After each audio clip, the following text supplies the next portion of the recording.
thinking that, I think it was, yeah.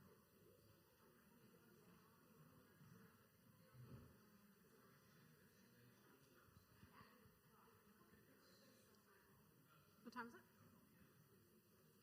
Is it 2 minutes? Is it 2 minutes to? Is it 2 minutes to? 10 o'clock? Okay. We good?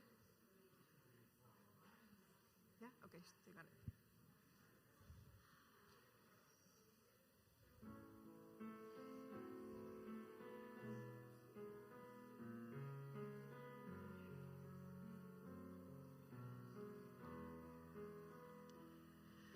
Somewhere over the rainbow, way up high, there's a land that I've heard of once in a lullaby. Somewhere over the rainbow, skies are blue, and the dreams that you dare to dream really do come true. Someday I'll wish upon a star and wake up where the clouds are far behind me, where troubles melt like lemon drops away above the chimney tops. That's where you'll find me. Somewhere over the rainbow, bluebirds fly. Birds fly over the rainbow. Why then, oh, why can't I? If happy little bluebirds fly beyond the rainbow, why, oh, why can't I?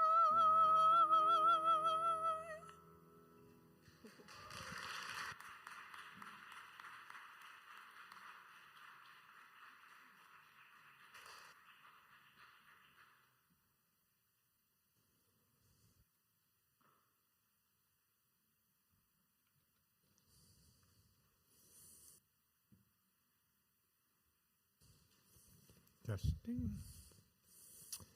Well, good morning to everybody who's gathered here this morning. And did you get your waffles down at Willow Beach this morning? There's a lot of people down there, so I'm actually, you know what? I'm actually quite surprised and thankful that you're here this morning. It's a lovely, lovely day. The sun is shining. We open with a wonderful piece of music, which we're going to be hearing a little more about later. And for those that don't know me, my name's David Drake, and is it fair to say I've become part of the congregation, and you'll see me from time to time, but I don't do worship very often. It's not exactly arm twisting, but it's not my favorite thing. So if I stumble and bumble along, just kind of overlook that part. But the other thing, after having been in ministry for 30 years in pastoral charges across the country, I'm reminded once again of the number of people that are involved with sharing worship, because sometimes maybe you think it's just the minister that's up here and puts all this stuff together. Well, that's not true. There is Anna on our music and the choir along with her who share and offer worship. There's Cecilia in the back with her crew, Elias, operating the sound equipment and video stuff. We also have someone this morning, Jamie Hilson, who's going to be saying a few words. Betty O'Coffey is going to be reading, and Don Williamson will slip in and out different parts of the worship. So all of those folks are here this morning to offer worship for you, and also the worshipful hearts that you bring as well. So thank you for that. We begin our day always with gratitude for the lives that we have and lives that we have to share with one another. And so we offer thanks for gathering today and for being here. Whatever has brought you to this place this morning, and there's often a variety of reasons. Maybe you're a regular person who your week will not be complete unless you attend Sunday morning worship. And others are just maybe poking their head in the door, checking out what goes on here. And others are here by accident. And that happens too.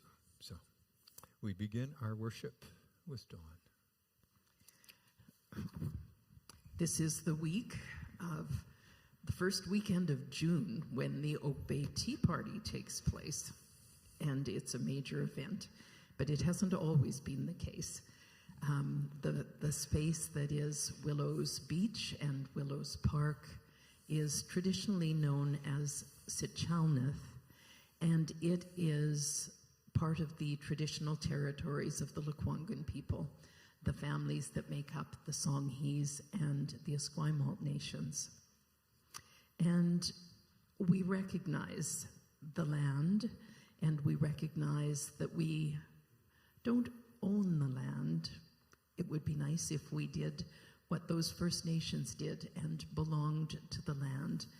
We recognize their stewardship. We recognize the reasons for the names. So Willows or Sitchalnath has to do with the logs and the trees in the sand. So let us just take a minute and appreciate what that land would have looked like for thousands of years, rather than how it looks this weekend. Thank you. Thank you, Dawn. Our opening piece of music is, I think, a familiar piece of music, part of the family. But just as we start that, I wanted to mention to you that the church has, I don't know if designated is the correct word, but the church has recognized that the month of June is Pride Month. And so you will see elements of the service making reference to that. Words and images will fill this worship this morning with that. And we begin with our welcome song, Come in and sit down. You're part of the family. Let's stand together and sing.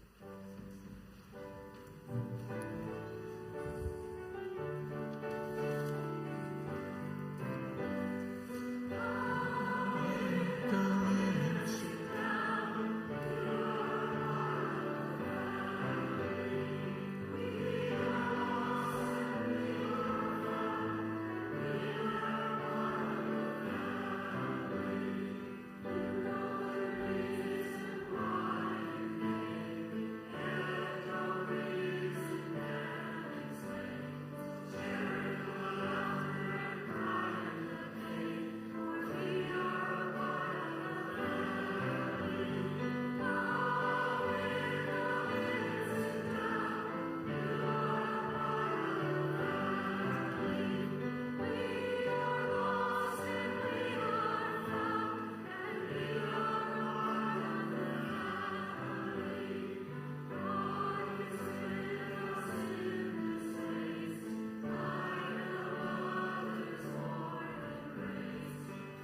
it's working. Oh, there we are. Okay, good.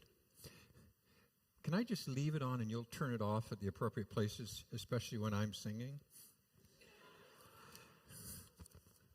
There's some different elements to our worship today, and one of the things that the church has asked, and we don't know how successful we will be, but it was for each of these Sundays to offer a few words from someone who is from the LGBT community, a perspective, if you want. And we have not tied the hands of people about what they can say, because lots of things happen and our lives are sometimes large and complicated. So I'm going to ask Jamie to come up now and just to say a few words to us. And in advance, thank him for offering this.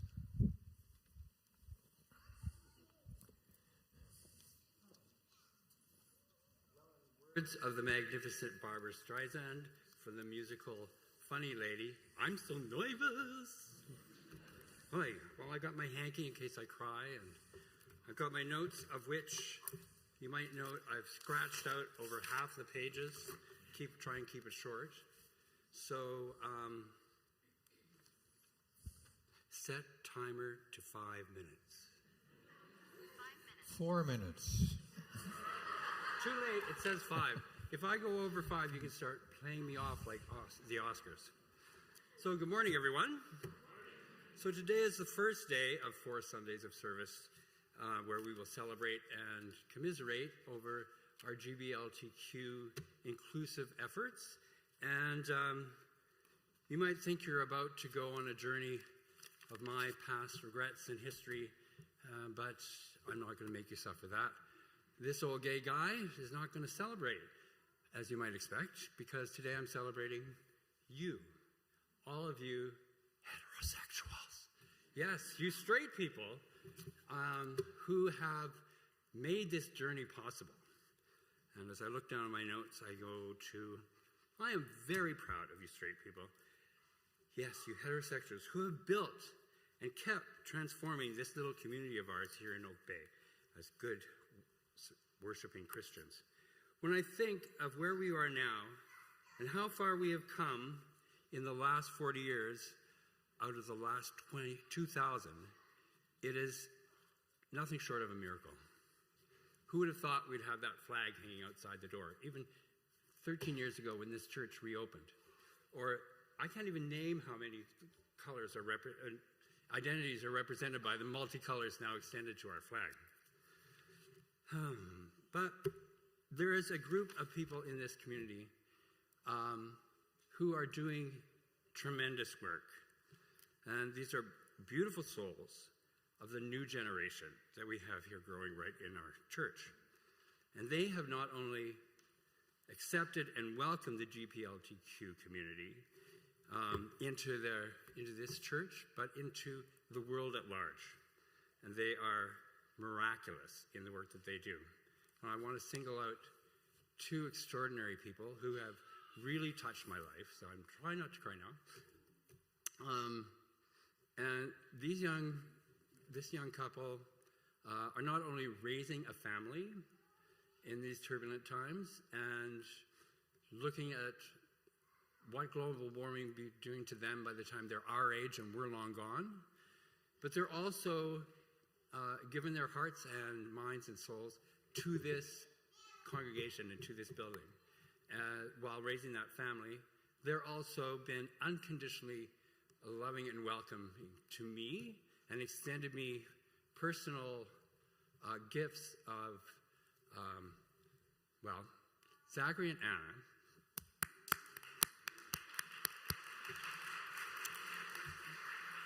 Zach, 2 years ago, I was going through a major life crisis, the ending of my 12-year marriage, and I had nowhere to turn, and Zach came to me and offered me professional advice and his professional time and the warmth of his heart, compassion, understanding. And to that extent, I'm sure he took that home and shared that with Anna, who helped him carry that load. And she is always showing me joy and kindness and happiness.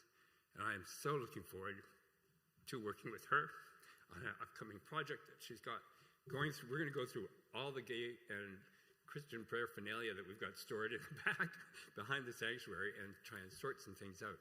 And that's a big job she's taken on.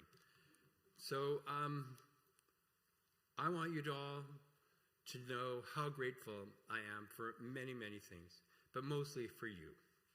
And before I close, I also want to extend a real appreciation for your unwavering support of my canine companion, who I don't think I could stand up here even today without. And so, God bless you all. Thank you.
There we go.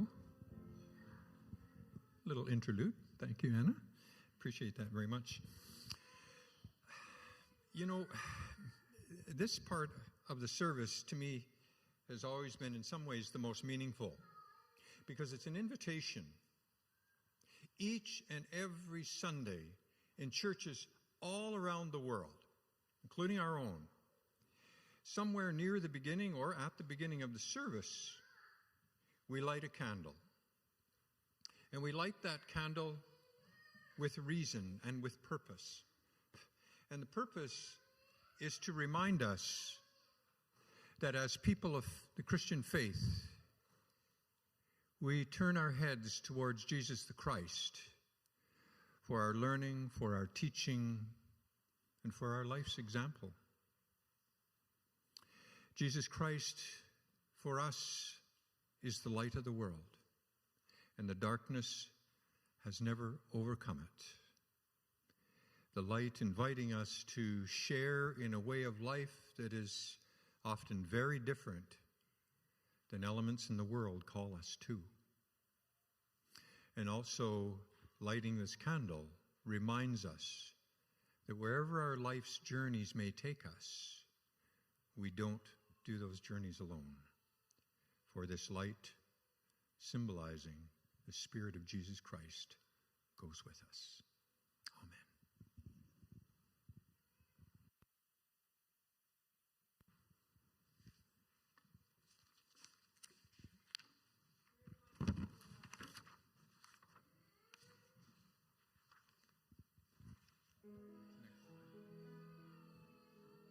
Next slide.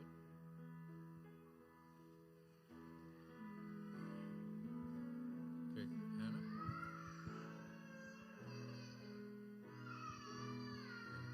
Hold on.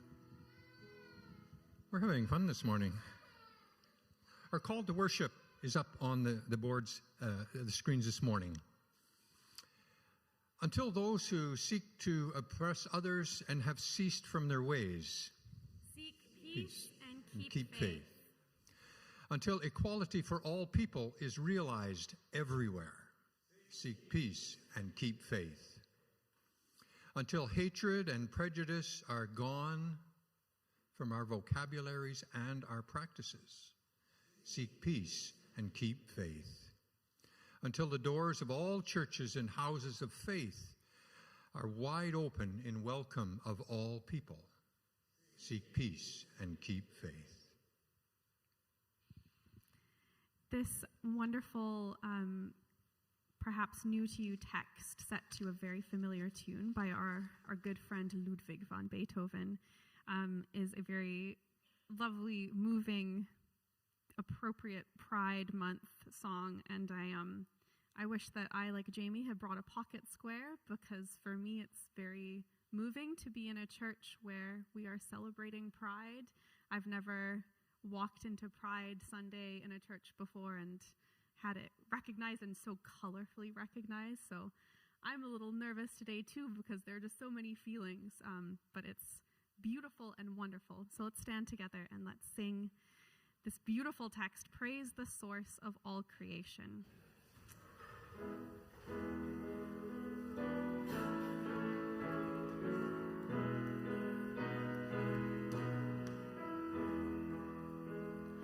Praise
Well, Anna, there couldn't have been a better introduction.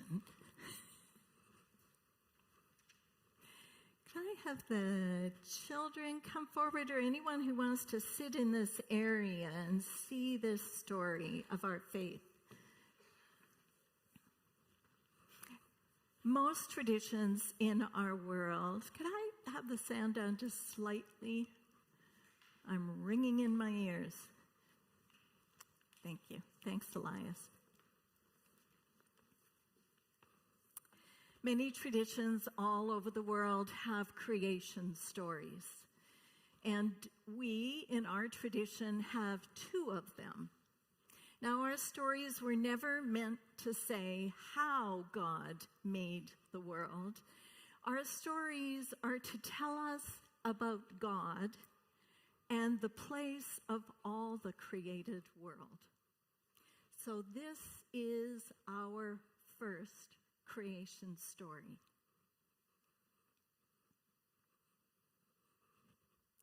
In the beginning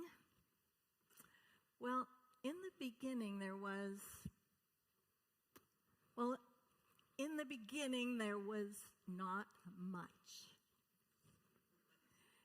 In the beginning, there was nothing except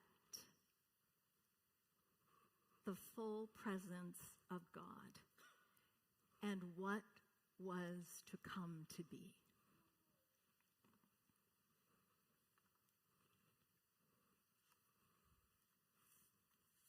On the very first day, God created light and gave us the gift of light so that there was not just darkness, but light. And I don't mean the light in a flashlight or the light in a light bulb or the light on the headlights of a car in the darkest of night. I mean all the light that is light. And when God saw the darkness and the light, God said, this is good.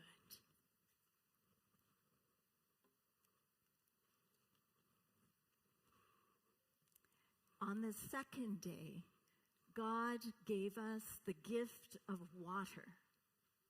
And I don't just mean the water in a sippy cup or the water that you put to make your coffee this morning, or even the water that pours into your bathtub or comes down in a pouring rain. I don't even mean just the water in the rivers and the lakes and the ocean. I mean all the water. This is the firmament. And God separated the water up above and the water below. And when God saw the water, God said, that's good. And that was the end of the second day. Oh, thank you, Mary Ellen. You want to help me hold it up? On the third day, God gave us the gift of the dry land. God separated the water and the land and caused green and growing things to sprout from the earth. And when God saw the dry land and the green and growing things, God said, oh yeah, that's good. And that was the end of the third day.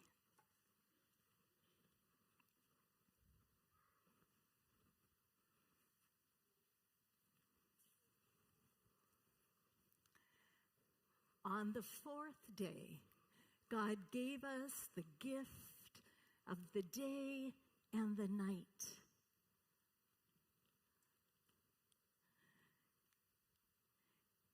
And a way to count our days. God gave us the great light to guide us through the days, and the lights of the stars and the moon to guide us through our nights. And when God saw the day and the night and the way to keep time, God said, yeah, that's good.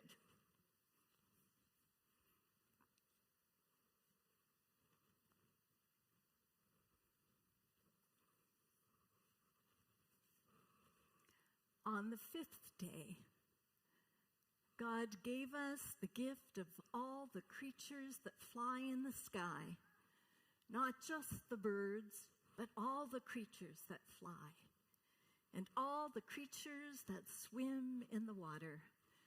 And when God saw the creatures in the sky and the waters, God said, what did God say? Oh, yeah, good.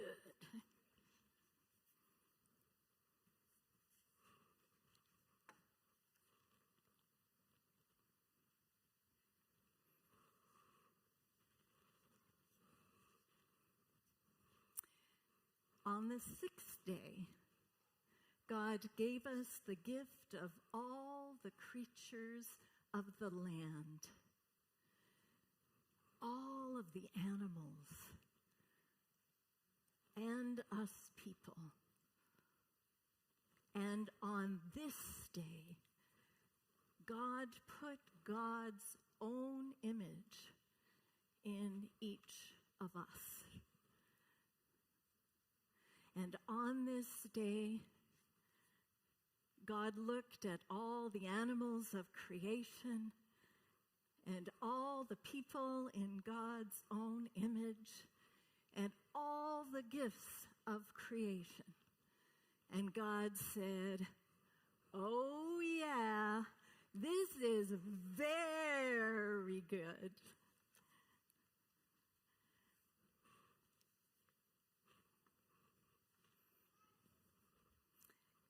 And on the seventh day, and it is no wonder, God rested.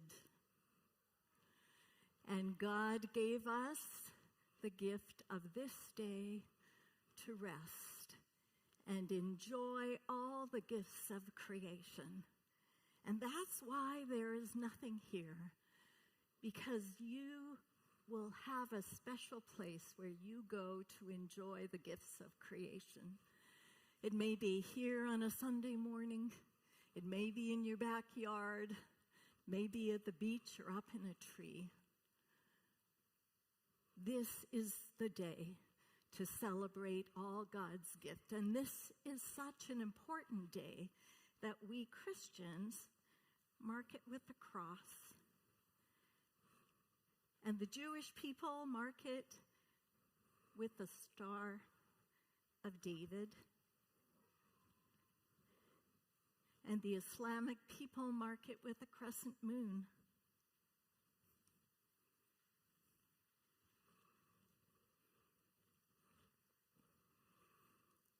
Now, what did we discover about God and this amazing story?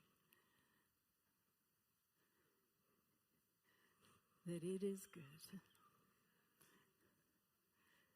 That we are good. That God created us good and all of creation. And so we celebrate the great diversity of God's creative genius. Amen.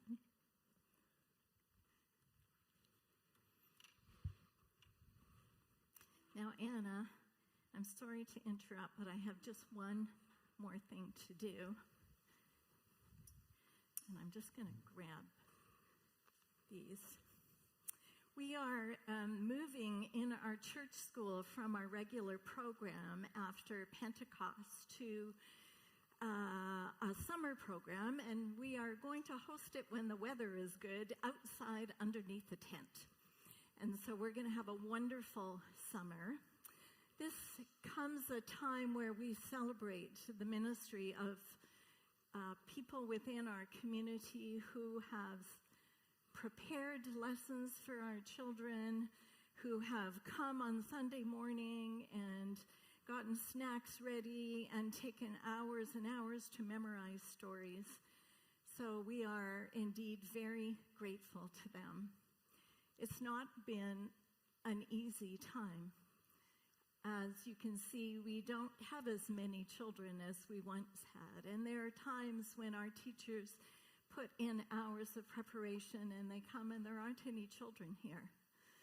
And so I really want to honor their work, their commitment to the children in our community, and to invite you, if you are interested, to take a Sunday morning and spend it with the children in this community. I will give you a lesson.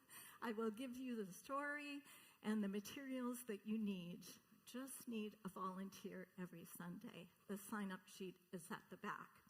So I'm looking out and not seeing a lot of our teachers except for Pam, if you could come forward. But I do want to say their names so that you know who they are. So we have Jasmine and Jackie, Rhiannon, Raina, and I've missed one. Shannon.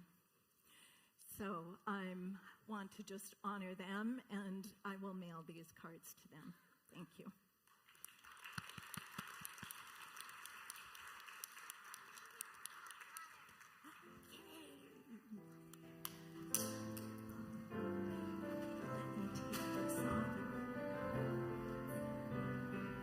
Deep in our hearts, there is a common vision.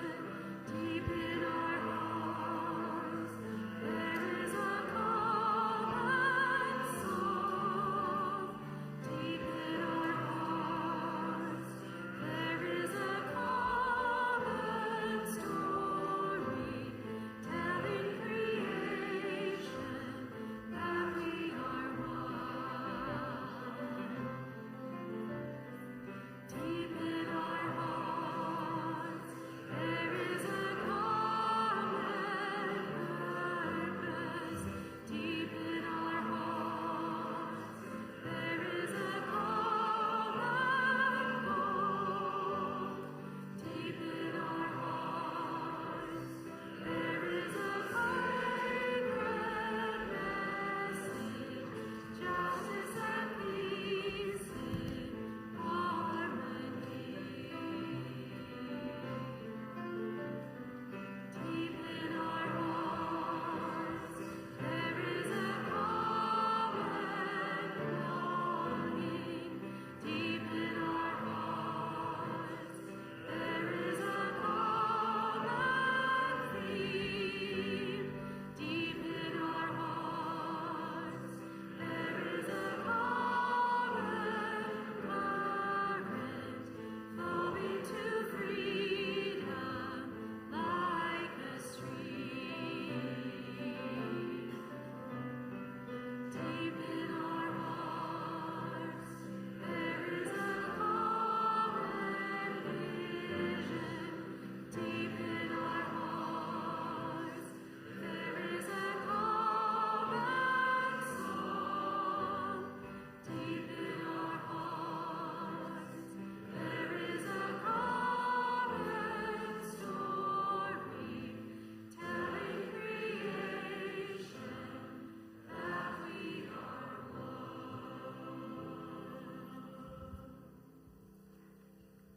Thank you. We move on in our service to share a couple of readings with you.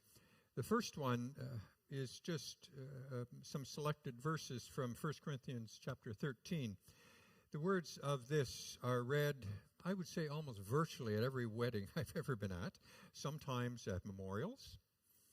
But it is a piece of scripture that I think many of you will know the words to without even happening to open the page.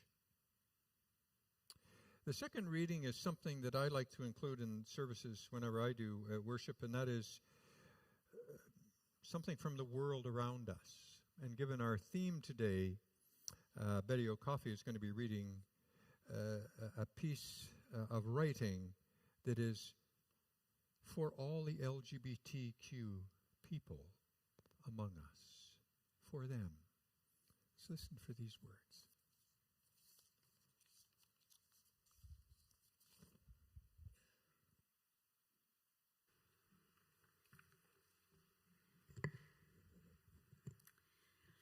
Our first reading is from 1 Corinthians 13.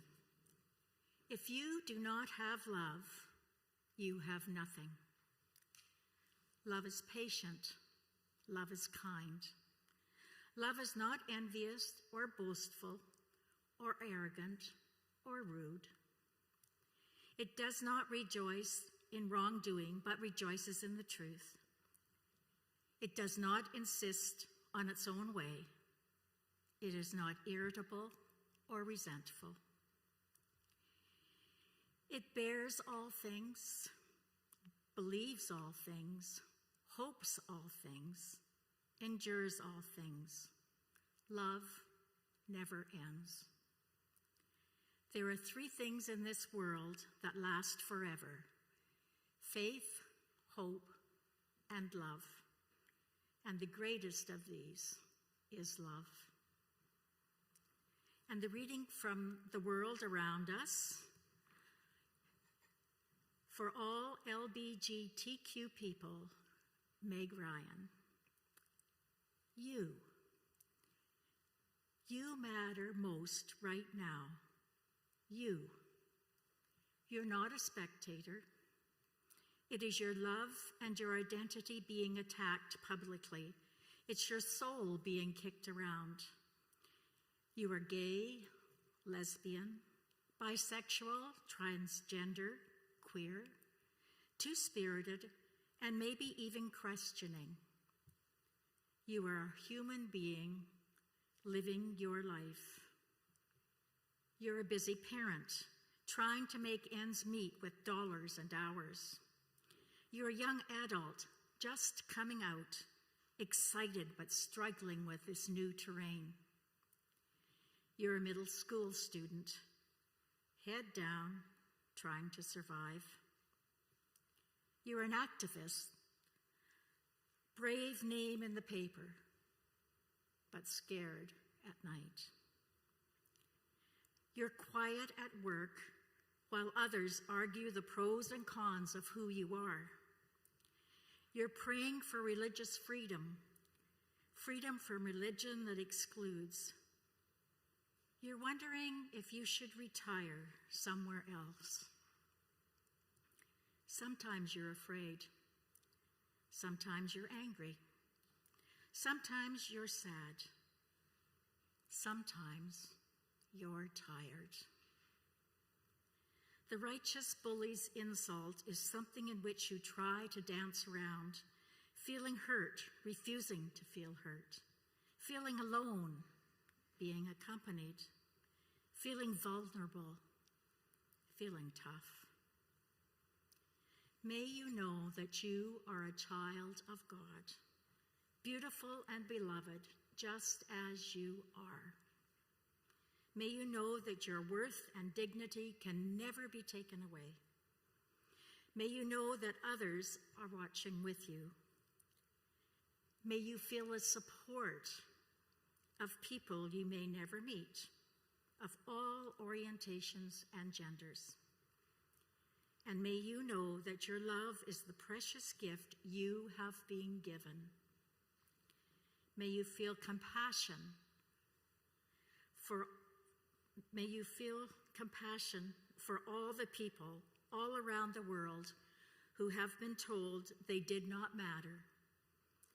And may that compassion sustain you. May you live in love. May you live in love, because you are loved.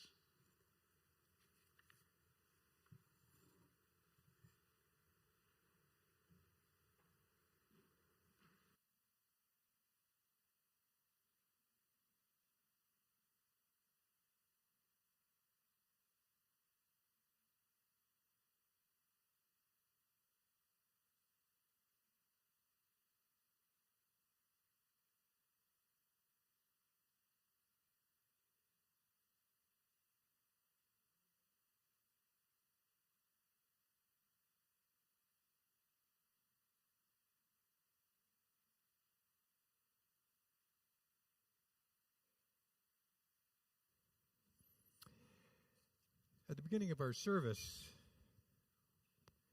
you sang beautifully the Judy Garland song, Over the Rainbow. Now, you may not know this, it may not have been on your radar at all,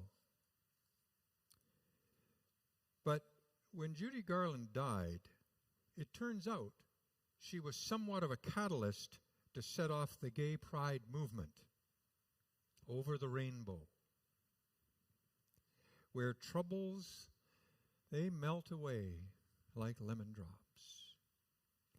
Now, you may wonder how or why, but it did. Somehow that resonated in the LGBT community very, very early on when it was a very different world.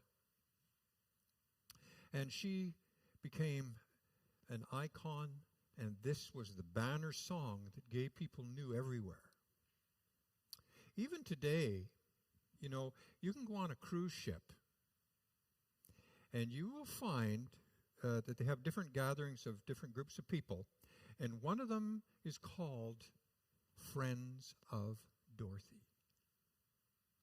She is still held in high regard. Maybe it was her own tragic life. Don't know. The thing is, though, Judy Garland died in 1969, but prior to that had established herself very well with the LGBT crowd. The viewing of her body was held on a Friday night in New York City, and many of the people who came to pay their respects were from the LGBT community. But it just so happens, this is history, that the same Friday night, the police were doing yet another raid on a bar in New York City called the Stonewall Pub. And the raid created a riot as never seen before, because there had been many, many raids going on wherever gay and lesbian folks gathered. Now, the Stonewall riots started off a series of spontaneous demonstrations by members of the gay community against police raids that took place in the early morning hours of June 28, 1969. It's not really that long ago. Gay men in the U.S. and in Canada in the 1950s and the 60s faced a very, very anti-homosexual legal system. And there were very, very few places that would welcome openly gay people in the 50s and the 60s. As a matter of fact, it was illegal. Unrestrained and brutal police attacks on gay bars and other gatherings were very, very routine. But the Stonewall Inn, police quickly lost control that time. And it attracted large crowds who came out in support. Tensions erupted into more and more protests the next evening and for several nights later. That's part of the rise of gay liberation. And following all of those riots, residents in that area of the community and other areas right around the world quickly organized into activist groups to seek ways where members of the community could gather, where they could be open about their sexual orientation without fear of being arrested. On June 28, 1970, 1 year to the date after the Stonewall riots and of Judy Garland's funeral, the first gay pride marches took place in New York, Los Angeles, San Francisco, and Chicago with a view of remembering those riots. And in time, similar marches were organized in other cities, and today gay pride marches are held annually throughout the world towards the end of June or early July to mark the anniversary of the Stonewall riots. So if you ever see the term Stonewall, that's what that is about. And it still is, and it still was, not an easy journey for many, many to make. And today it's really disheartening to see in the news in this day and age, the backlash against the LGBTQ2 community, that hatred coming back, even in Canada. As a matter of fact, I have a niece in Winnipeg, and she had to go with a bunch of friends to a school, a high school that was wanting to take all of the gay-related material out of the libraries. This is Canada in 2023. Make no mistake about this. It was not that long ago that I knew a gay couple who were part of the church, two gay men. They had been together 35 years. It was not a fad. They were part of the church I was serving. And when one of the partners became very ill with cancer, and during his last few days on this earth, he was denied visiting his partner by the hospital policies. It had to be family, right? He was not recognized as family. His family also would not acknowledge him and allow admittance. And so thankfully we can look back and say some things have changed, but not all of them. And there's still so much work to do. And I remember still with great, great difficulty attending that funeral. It was done in another church that parents put on. Attending the funeral of that same man, and there was not one mention being made of his partner during the eulogy. Not one. Nor the fact that he was gay. And still today, right today, as a matter of fact, it was yesterday, I still visit an older gentleman in his late 80s who's in a care home, is disabled, who will not display a picture of his deceased partner, the love of his life, because he fears that some of the staff members will treat him differently if they knew he was gay. It is such a shame, and it is such a tragedy. And when I questioned him about this, that I will be an advocate for him, he said, "No, David, it's just easier this way."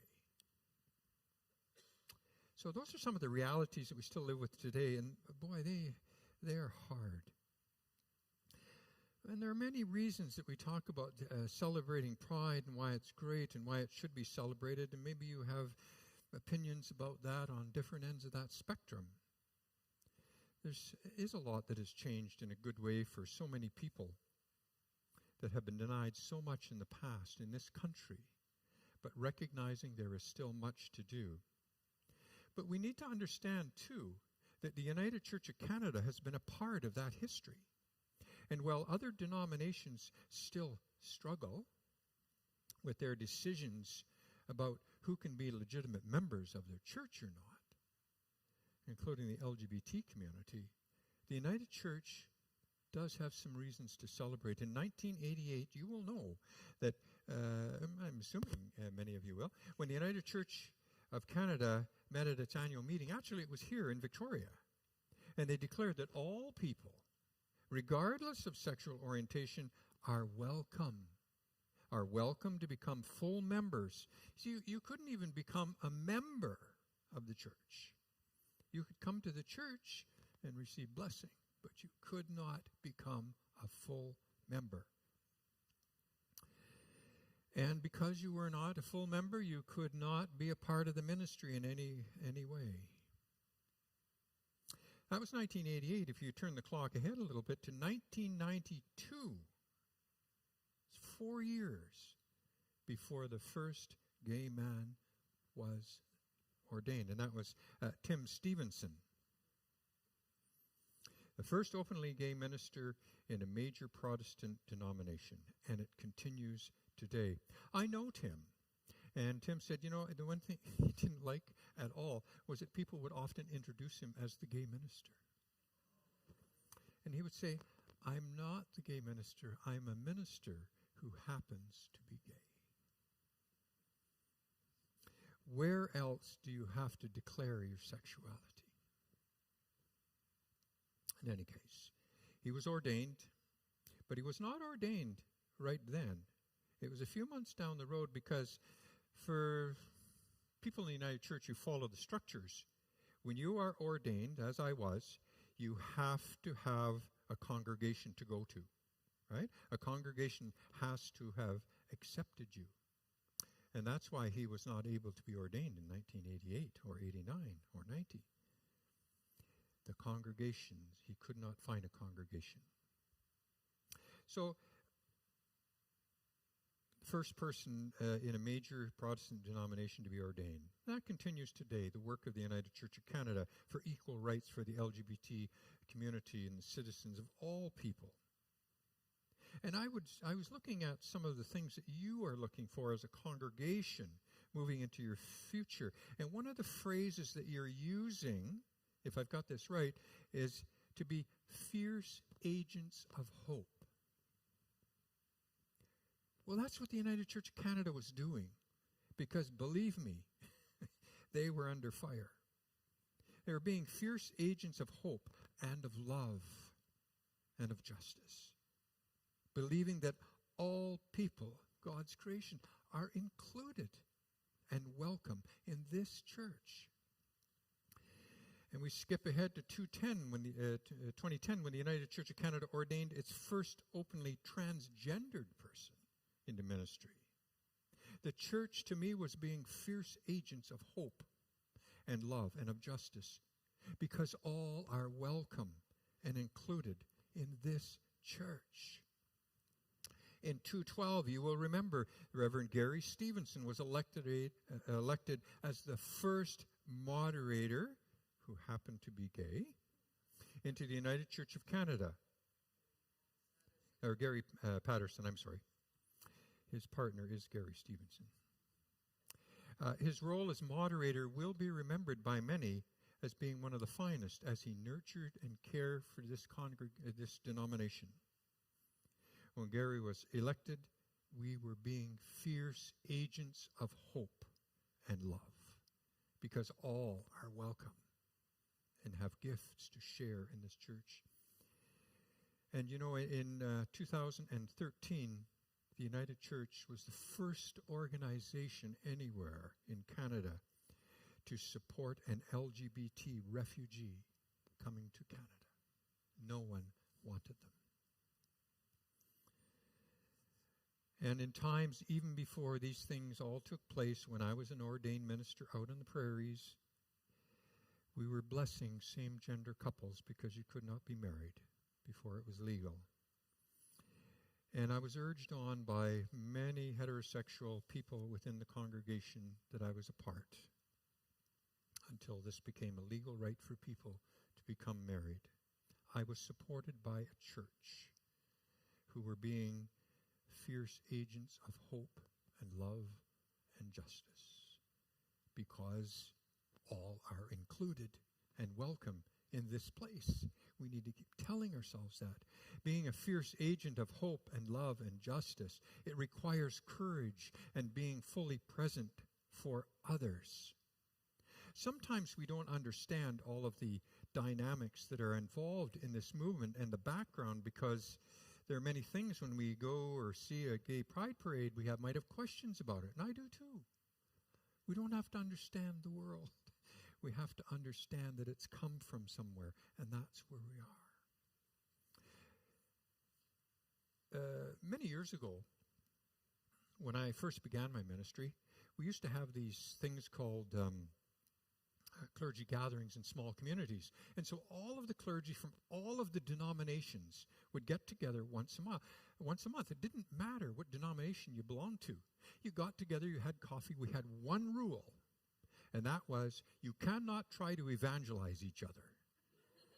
Okay? There will be no Bible study, none of that. We were there to talk about social issues in the communities, and that's what we did. It no longer happens because of the LGBT issue. The United Church ministers quickly were pushed away. So there's a lot to be done, but I did have a very good friend in the Anglican Church who, for goodness sakes, they struggle. But there's a story that he told me early in his career. There was an old man who had been part of that church for years and years and years. It was his church. He sang in the choir. He was even on the board at one time.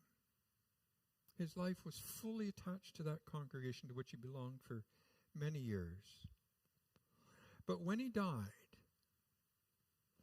and it was one of these old churches, you've seen them, you have the fence around the church, and inside is the graveyard. It was one of those older churches. And the board and the archbishop said he could not be buried within that fence because that was reserved for good and upstanding Christian members of this church. It was what he called consecrated ground. Now, it was years later that the minister, and he was long gone, and the man's favorite niece, who lived far away, came to the church to pay her respects. And she couldn't find the grave outside the fence that she had visited before. She knew exactly where it was supposed to be.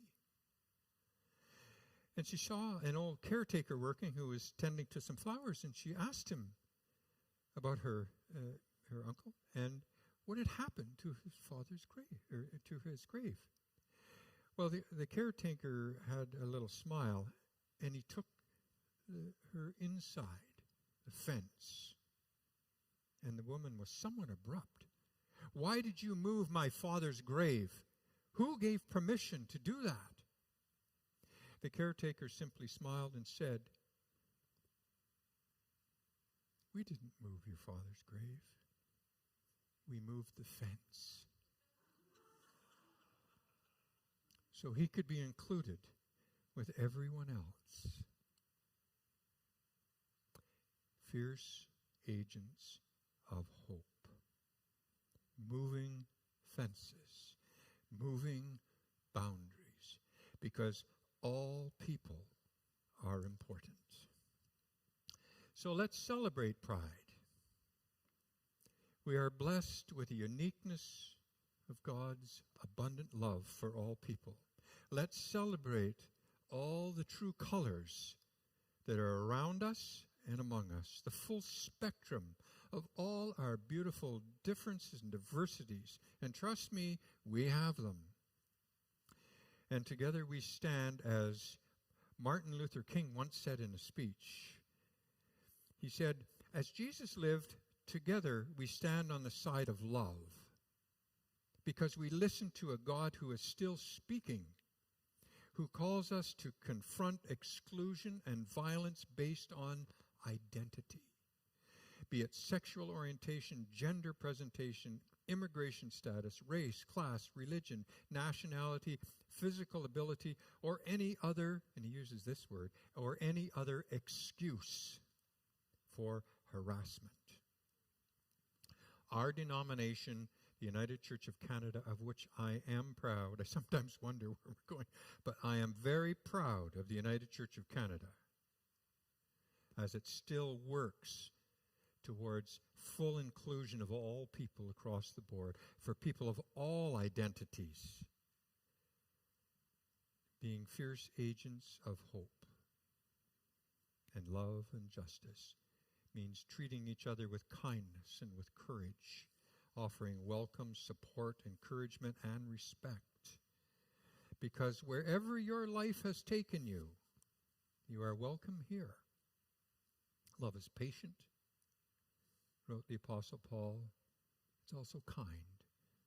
Love is not envious or boastful or arrogant or rude. Bishop Desmond Tutu once said, "I choose on the side of love. Hate is far too great a burden to carry." Being a fierce agent of hope and love is to be committed to the way of Jesus, the way of compassion, of care, and of love. Love does not insist on its own way. It bears all things, it believes all things, it hopes all things, and it endures everything.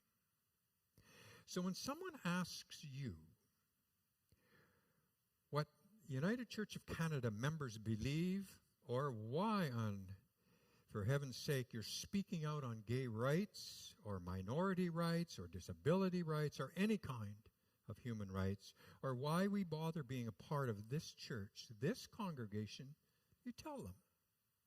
No matter who you are, no matter where your life's journey has taken you, you are welcome here. And there are so many who long to know of God's unconditional love, and we are agents of that love and that hope for others. Amen.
Melt like lemon drops away above the chimney tops. That's where you'll find me. Somewhere over the rainbow, bluebirds fly. Birds fly over the rainbow. Why then, oh why can't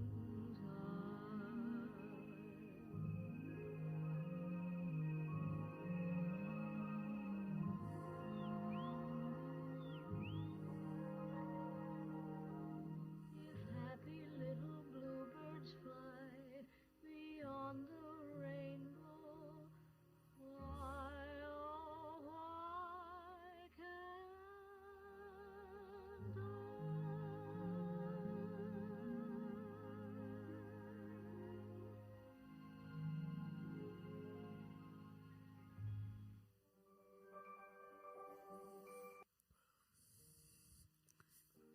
Let's stand together and sing as we respond. Thank you so much, David, and thank you, Jamie, for your beautiful and vulnerable sharing today. We're so lucky to have heard your words.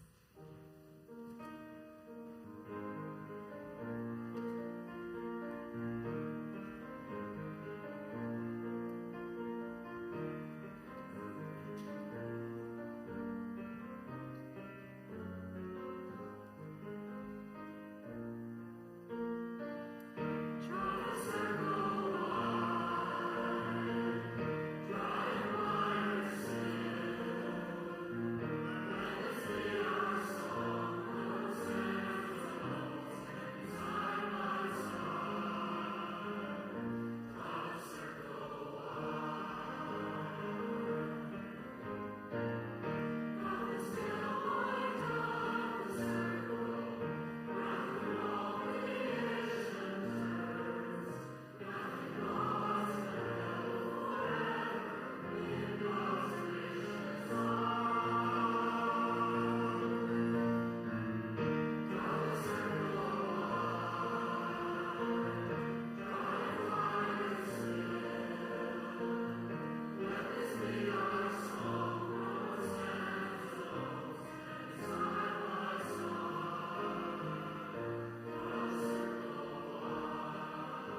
Thank you. You know, I come to church here most Sundays, and I'm usually sitting out there somewhere. And you all have to try preaching sometime, because what's the really enjoyable part is the singing that you do. It's quite wonderful from this perspective, for sure. Dawn? We enter a time of our prayers for the community and for ourselves, but as we come to that place, I'm going to ask Dawn to ask if there are prayers in the community that need to be held up as well. Right. Did you want to begin with an introduction? Nope. No? All right. So, this is a time where we come together as the community of faith and fellowship that we are. And we share concerns that are important to us. Sometimes they're joys, sometimes they're concerns. I'll just mention that Mary Lane, a member of our congregation for many years, hasn't been attending recently, had dementia, was in a nursing home, but Mary passed away this week. So prayers for her and for her family. Barry.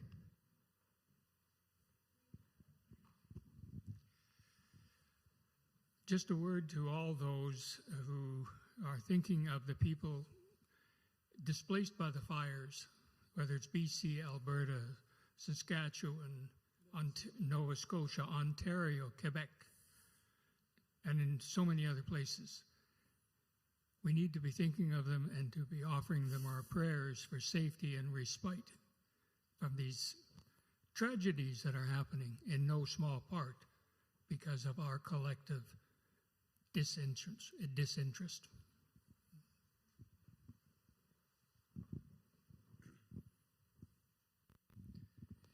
Yesterday, it was my uncle's birthday, and we're celebrating his birthday today with Chinese food. And yesterday, Lee was in the parade as part of the Oak Bay Volunteers. There were many people from the congregation involved. Joys, concerns, Andy. I just wanted to mention it's in the announcements, so maybe Dawn was planning on talking about it already, but Amira Abdel Malik, she is one of our members in our congregation. She's the mom to Shireen, and she's written a play. There is one more performance today at 2 p.m. It was a very short run, but I went to see it yesterday, and it was really amazing the way that she created this out of her little amazing brain. So if you're watching, Amira, thank you for giving that to the community. And if you can make it at 2 p.m., it's at the Paul Phillips Hall. It's in the announcements. Thanks. Jamie. Yes, I don't want us to forget, while we're celebrating all this pride, that there are men and women and people of all persuasions fighting for the right for women to choose the power over their own bodies. And they're losing that fight in many places in this continent. And we must remember how important it is to honor a woman's wish to take care of her own health. Thank you.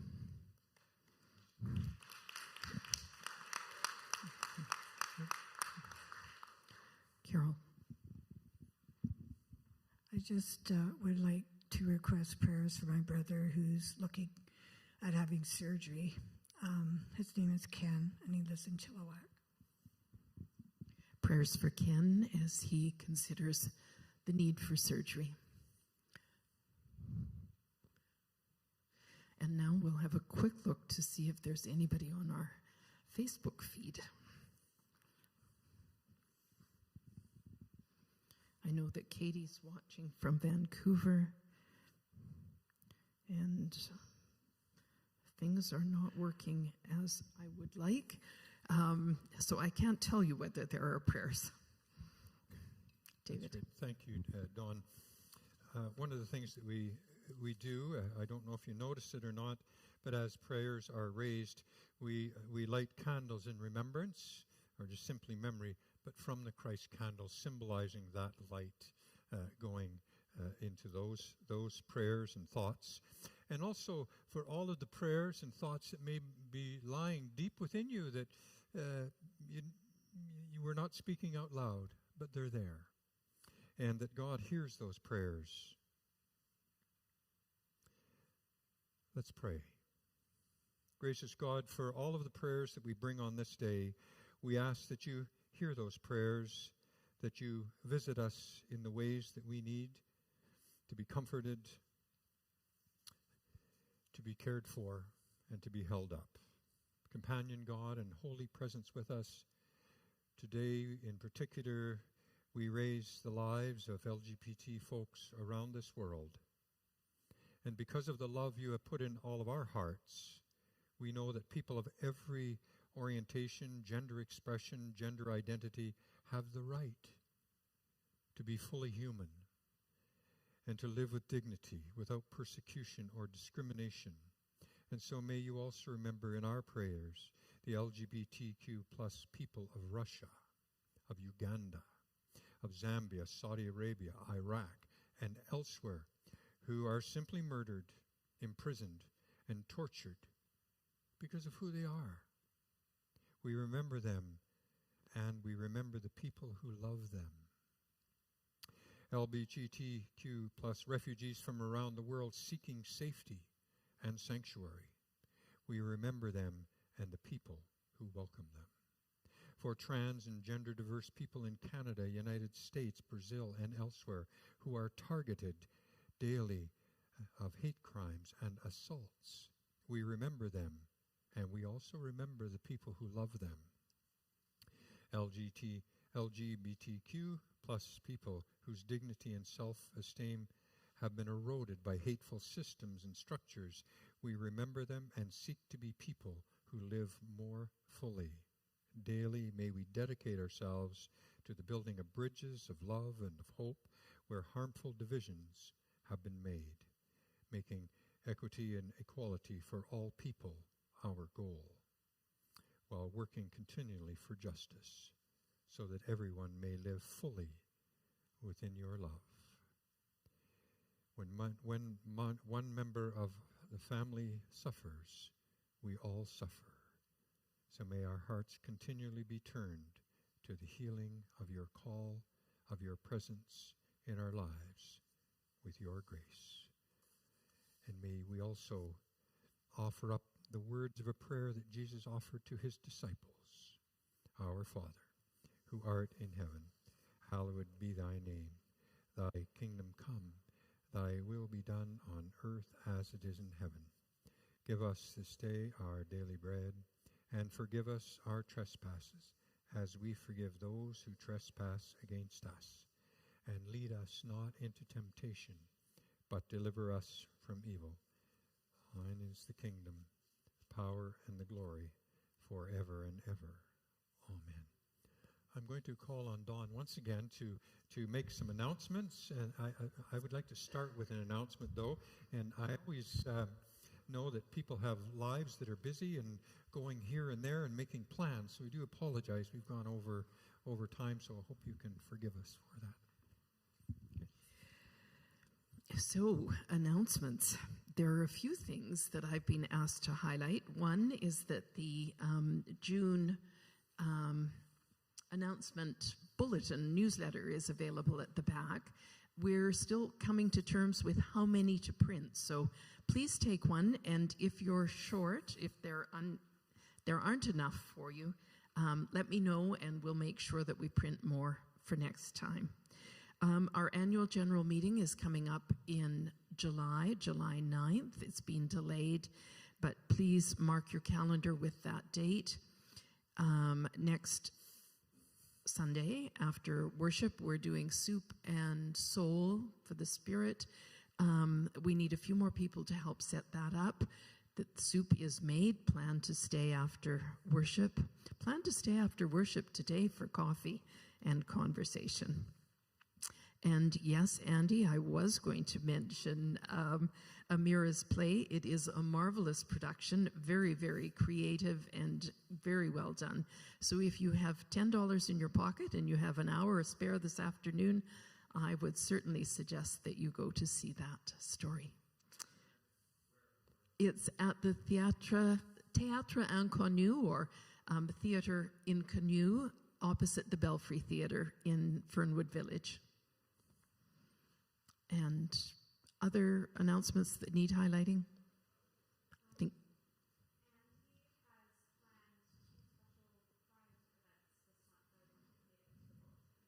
Okay, Andy, did you want to talk about those? They're not coming up. Hi, y'all. The events that I've planned will not be happening until the 21st and the 23rd. There are a few things happening. So one of them is a meditation and mindfulness practice, specifically giving gratitude to God's diversity and queerness. And the other one on the 23rd is a Friday, and it's going to be an introvert, crafty cafe kind of situation. If you are an introverted person and you don't want to go to a big pride party parade kind of deal, that will be available for you. And there will be more information coming to you in probably the monthly announcements. It's in there. Thank you so much. Thank you. Like a rock.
Hope, love, and joy. May we live the vision God proclaims through us. Amen.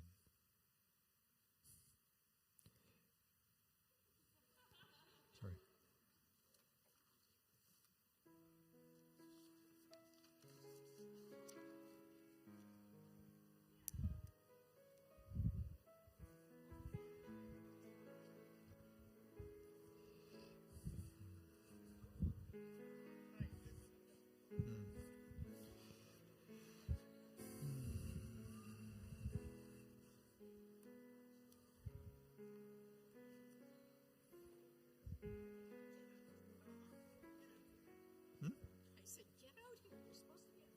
I know. What's happening?